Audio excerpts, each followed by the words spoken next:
नमस्कार दोस्तों, स्वागत है आपका daily one topic by AK YouTube channel पर। इस वीडियो नोट के माध्यम से हम मिल के प्रतिनिधि शासन पर जो विचार थे उसके बारे में देखने वाले हैं।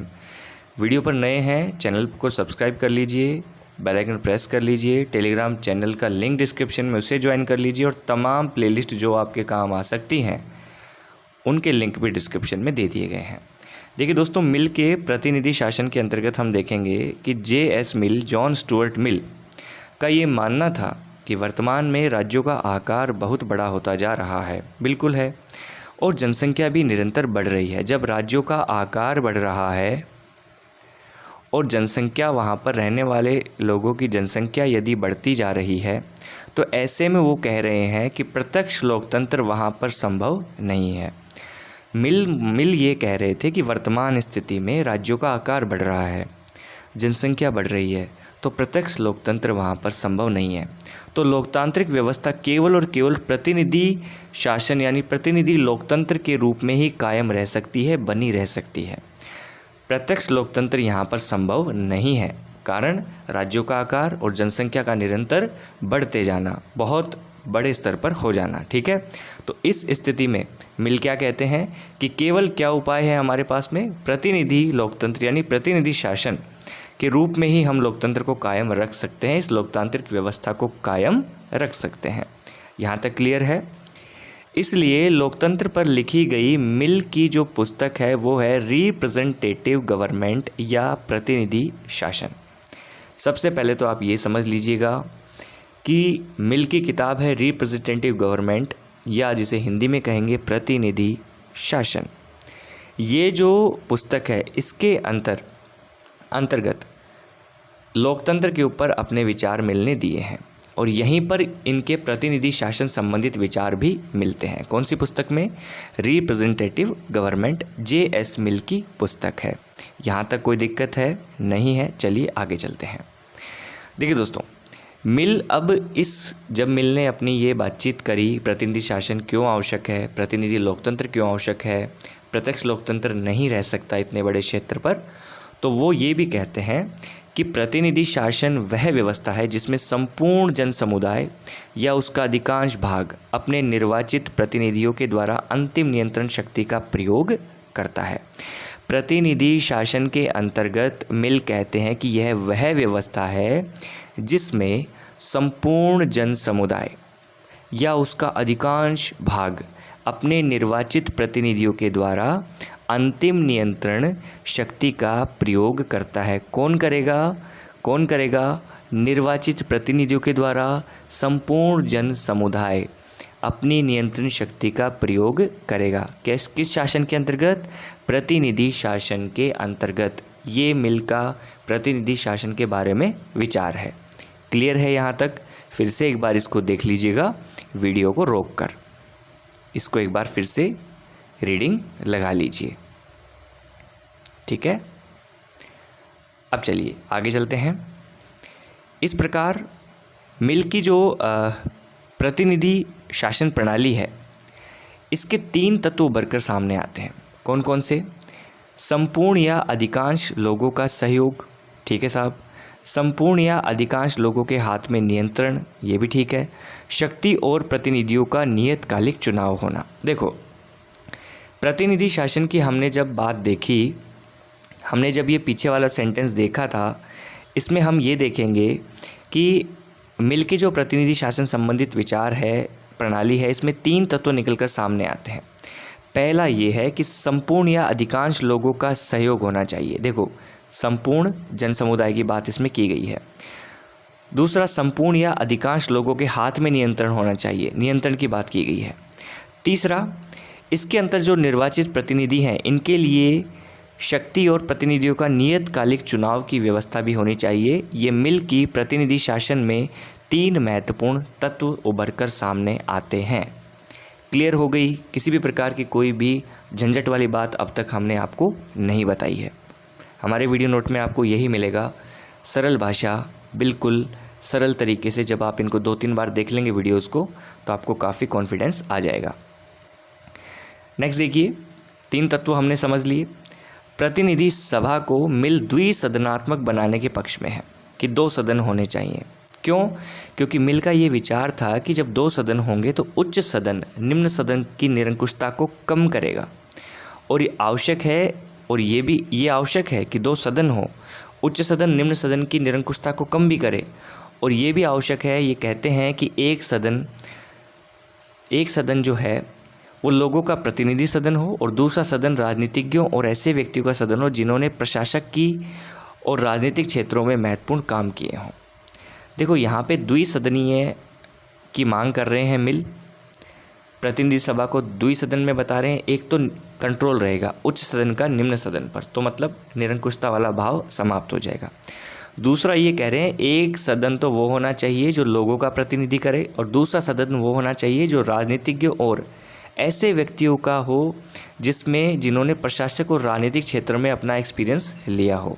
ऐसे 2 सदन होने चाहिए, और दोनों सदन आपस में मिलजुल कर चलें, निरंकुशता का भाव समाप्त हो जाए। ठीक है साहब, यहाँ तक कोई दिक्कत नहीं है। अब देखिए, मिल का यह भी विचार है कि निर्वाचन जो होगा वह अनुपातिक प्रतिनिधित्व के आधार पर करवाया जाए। इसमें यह होगा कि जिस दल को जितने प्रतिशत मत मिलेंगे उसी के अनुपात में उस दल के प्रत्याशियों को प्रतिनिधित्व मिलना होगा या मिलेगा। इस अनुपातिक प्रतिनिधित्व वाली सिचुएशन में पद्धति में लाभ ये होगा कि छोटे दल हैं उन्हें भी अल्पमतों को भी उचित प्रतिनिधित्व प्राप्त हो सकेगा। बहुमत की निरंकुशता अल्पमत का गला नहीं घोट सकेगी, ये मिल कहते हैं। अतः जब ऐसी व्यवस्था हो जाएगी तो प्रतिनिधि संस्थाओं को भी समुचित स्थान मिलेगा और उनकी आवाज़ को नहीं दबाया जा सकेगा। यह मिल लोकतंत्र में बहुमत की निरंकुशता को लेकर उसमें सुधार की बातचीत करते हैं। मिल ने अनुपातिक प्रतिनिधित्व इसलिए कहा ताकि जो छोटे दल हैं जो उचित प्रतिनिधित्व प्राप्त नहीं कर पाएंगे, अल्पमत वाले जो दल हैं वो भी अपनी आवाज़ उठा सके, उनको भी सही तरीके से कार्य करने का मौका मिले। तो निरंकुशता को, बहुमत की निरंकुशता को लेकर वो इसमें सुधार करने की बातचीत करते हैं। कौन? मिल। ठीक है दोस्तों, यहाँ तक कोई समस्या? नेक्स्ट देखिए, मिल लोकतंत्र के लिए भी आवश्यक मानते हैं कि जनता शिक्षित और बुद्धिमान हो। देखो ध्यान दीजिएगा, लोकतंत्र में मिल कहते हैं जनता शिक्षित होगी, बुद्धिमान होगी तो वो राजनीतिक दृष्टि से जागरूक होगी। मिल निरीक्षर और अज्ञानी व्यक्तियों को मताधिकार प्रदान करने के पक्ष में नहीं था। जो पढ़ा लिखा नहीं है ना, उसे मतदान में भाग नहीं लेने दिया जाना चाहिए, ये मिल कहते हैं। मत देने वाला व्यक्ति, जनता शिक्षित और बुद्धिमान होगी, मताधिकार प्रदान करने के पक्ष में नहीं था, और वयस्क हो जाने के बाद कोई मत देने का अधिकारी नहीं हो जाता। उसे पढ़ना लिखना, गणित और सामान्य ज्ञान भी होना आवश्यक है। ऐसा नहीं है कि मैं वयस्क हो गया, 18 साल से ऊपर हो गया, 21 साल से ऊपर हो गया, मैं मत दूंगा। नहीं, मुझे इसके साथ साथ पढ़ना लिखना, गणित, अपना जीके, ये भी ज़रूरी है। और मिल ये भी स्वीकार करते हैं कि पढ़े लिखने व्यक्ति के साथ गणित के सामान्य सवाल निकालने में समर्थ नहीं, उसे मतदान में भाग लेने दिया जाए। तो पूर्ण रूप से ये स्वीकार करते हैं कि जो व्यक्ति पढ़ने लिखने और गणित के सामान्य सवाल निकालने में समर्थ नहीं है उसे भाग लेने दिया जाए। मतलब ऐसा कहते हैं कि उसे भाग लेने नहीं दिया जाना चाहिए जो पूर्ण रूप से गणित के सवाल निकालने में सक्षम नहीं है।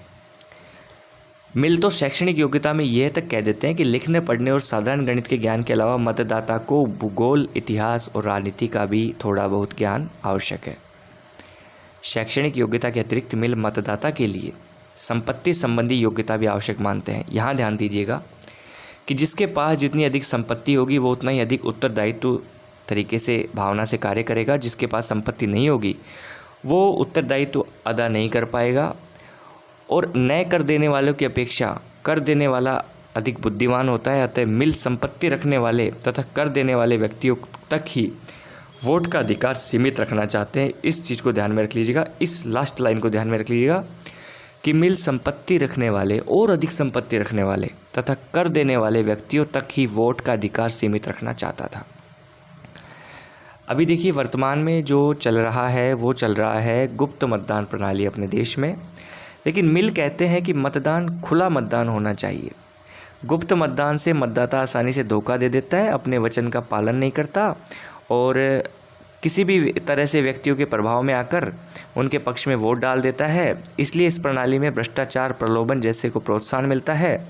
इसलिए मतदान एक पवित्र अधिकार है, तो खुला मतदान होना चाहिए।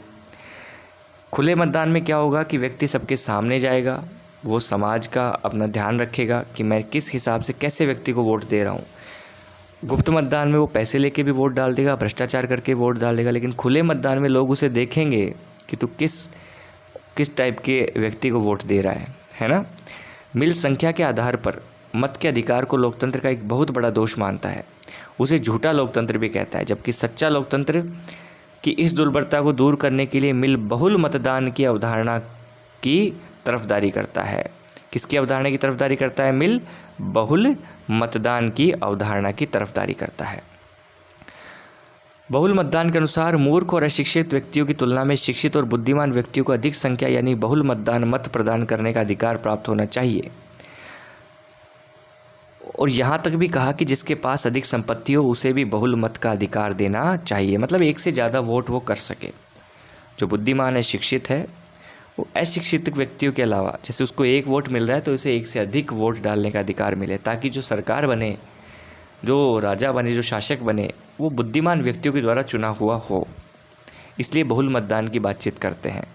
इसमें भी वो संपत्ति की बात करते हैं, जिसके पास अधिक संपत्ति हो उसे भी बहुल मतदान देना चाहिए, मत का अधिकार देना चाहिए। तो दोस्तों, ये मिल के प्रतिनिधित्व संबंधी विचार थे।